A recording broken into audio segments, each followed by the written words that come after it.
While traveling, it can be hard to find accommodations sometimes. There are times where even the cheapest hotels are booked up, forcing people to look for other options. In this video, we'll be seeing what happens when a traveler rents the one room that no one ever rents. The room is dirty, infested with bugs, and looks like no one has slept here in years. But he won't regret his decision after what happens next. Robert was desperate. He had been driving all day and was getting exhausted.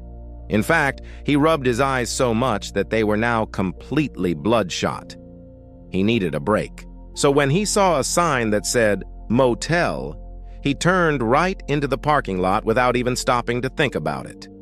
It didn't matter if the place was run down or if the reviews were bad. Robert just wanted to sleep. He walked up to the counter and pressed the bell. An old man slowly looked up from behind the counter. His face looked like it hadn't seen water in days. Robert tried to smile, but it must not have looked very good because the man frowned and asked, "What do you want?"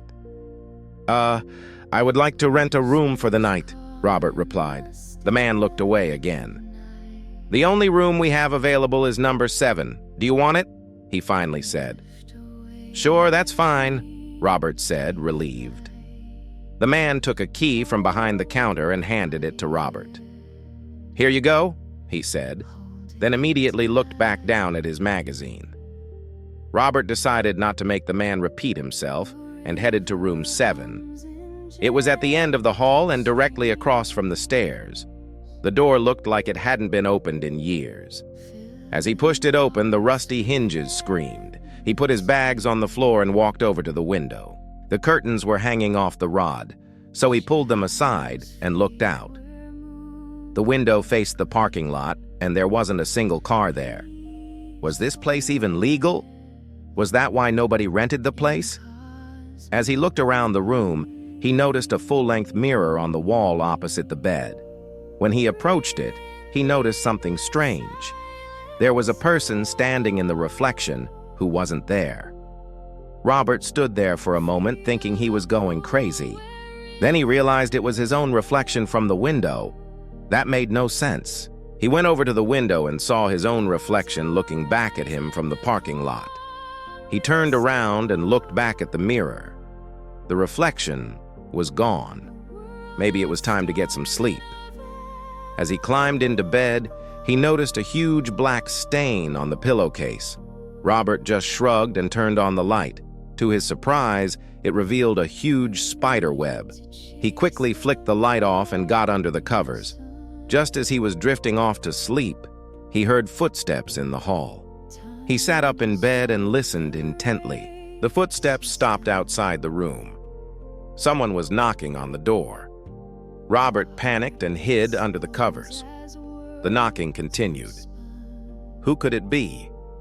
Why were they knocking so hard? Then he remembered. He was alone. The old man had told him that he was the only guest. Was someone trying to break in? Then Robert heard a familiar voice. "It's me, Robert, come on." It was his friend Mark. He had called Mark earlier and told him he was getting a late start, but he never mentioned which room he had reserved. Mark knocked again. This time, Robert called out, "Come on in." Mark walked into the room holding 2 beers. "You scared the crap out of me," Robert exclaimed. "I thought you weren't getting here until tomorrow morning." "Yeah, well, my flight got canceled, so I had to drive," Mark said, taking a seat on the edge of the bed. "Hey, why'd you book room 7? Mark asked. "I don't know. It was the only one available," Robert replied. Mark shook his head and took a long pull from the beer. "Don't stay here tonight, let's get out of here," he said. "What? Why? Is this place dangerous or something?" Robert asked.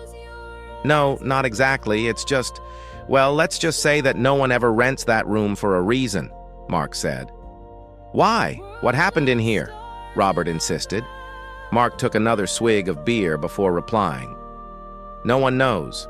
The manager won't talk about it and the owners won't tell anyone.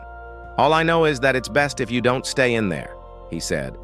"Yeah, well, I already booked it, so I'm staying," Robert insisted.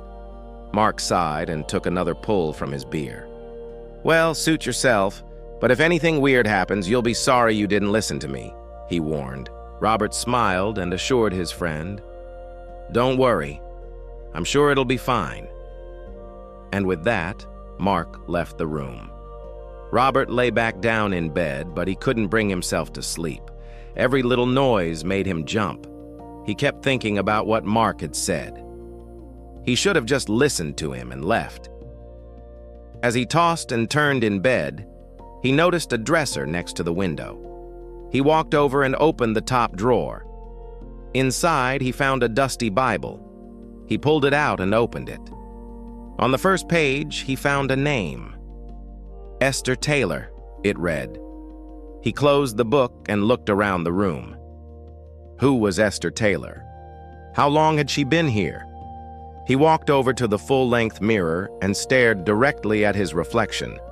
He wondered if anyone else could see Esther in her reflection like he did. Then he started moving. He walked to the window and moved his reflection. He watched as his reflection came with him. It was like nothing he had ever seen before. Maybe it was the isolation or the fact that he hadn't slept in over 24 hours, but Robert had officially lost his mind. He was talking to himself in front of the mirror. "Are you here?" he asked the reflection. "Is there someone else in this room?" There was no reply. Of course there wouldn't be. He was crazy. He looked away for a moment. Then he turned back to the mirror. The reflection was gone. Had he imagined it? Or was whoever was in the room with him trying to hide? Just then, Robert felt something crawling on his arm. He looked down to see a huge spider inching closer to his face. Robert screamed and jumped away. He ran to the bathroom, locked the door, and turned on the light. On the mirror, he saw a small spider on the other side of the glass. It looked like it was reaching toward him with its hairy legs. Robert splashed water on his face, trying to calm himself. What was happening? Was he going crazy?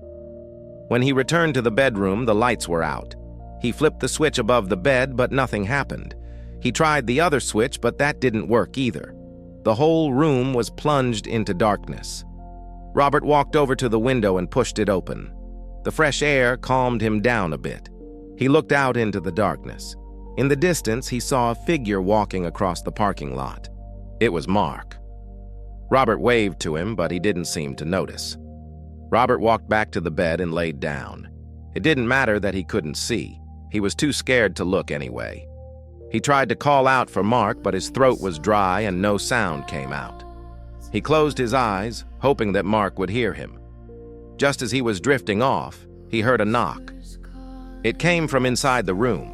Robert bolted upright in bed. Where was Mark? Was that the same guy knocking on the door? Was he trying to break in? Suddenly, Robert heard footsteps approaching the room. Whoever was out there was walking closer. Then he heard Mark's voice. "Robert, open the door," he said urgently.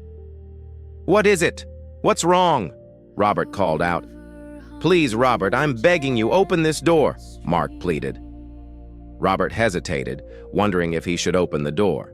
Then he realized that if Mark was on the other side, he could protect him. Slowly, he got out of bed and walked over to the door. With trembling hands, he turned the lock and opened it. When Robert stepped out, Mark rushed over and grabbed him by the collar. "Get out of here!" Mark yelled. "I don't care what you do, just get out of this room!" Mark practically shoved Robert into the hall.